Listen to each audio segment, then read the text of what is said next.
Anyari sa preseason debut ng tandem ni Victor Wembanyama at Chris Paul, nakatikim na din ng pasa ang alien mga bro. Grabe etong si Wemby, alien na alien, halos umabot pa ang ulo sa rim.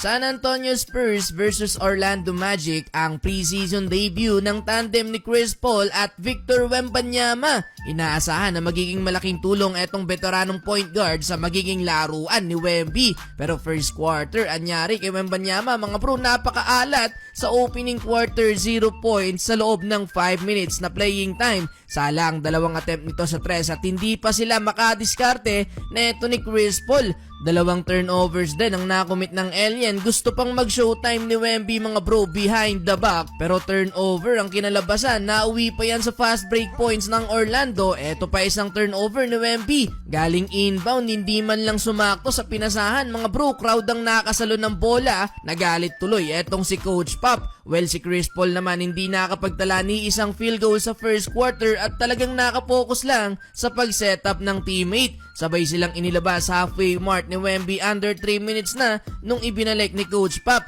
At dito na nga nangyari mga bro, ang inaabangan ng mga fans, ang lob pass ni Chris Paul kay Victor Wembanyama. Nakabingwit pa ng foul dyan si Wemby mga bro. Marami-raming ganyan ang makikita natin etong papasok na season. Last 26 seconds, nagpakitang gilas pa ng assist si Wemby, no look pass sa ilalim para kay Malachi Branham. Yun nga lang, end of first quarter, tambak ng 14 points ang San Antonio Spurs, 34-20. Second quarter, maganda ang naging simula ng San Antonio. Nanguna ang rookie na si Stephon Castle. Nagkaka-momentum na din sa opensa etong si Wemby, gandang ball fake, napakagat ang bantay mga bro, na ipasok pa ang pull-up jumper. Eto pa isang ball fake na nauwi naman sa slam dunk ni Wembanyama. Sa laki neto ni Wemby mga bro, baliwala lang sa kanya i-double pump etong slam dunk. Halos umabot na din ang ulo nito sa rim mga bro. Napatay mo dyan ng Orlando. Well, heto, iisa pa sana ng lob pass si Chris Paul. Hindi nga lang nakompleto yan ni Wemby, pero nakakuha ng foul sa ilalim. Alam na alam ni Chris Paul ang advantage na meron etong si Wemby kapag nakapwesto na sa ilalim.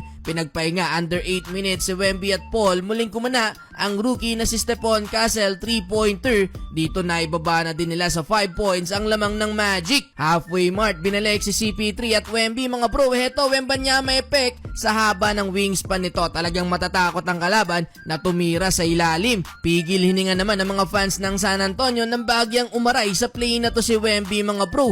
Tuhod kasi ang inawakan ni Wemby. Well, last 2 minutes muling nakapag-run ng Magic. 15 points na para kay Jet Howard. Nakakuha pa ng 4-point play kontra kay Chris Paul. Last 39 seconds, nakahirit pa ng 2 points si Wembanyama. Gandang ikot ng bola ng San Antonio. 11 points with 5 rebounds at 4 assists na para kay Wemby sa first half. 56-49, naghahabol pa din ang San Antonio. Entering the third quarter, pinaglaro pa itong si Wemby at Chris Paul. Third block para kay Wembanyama, nakapagtala na din ng field goal.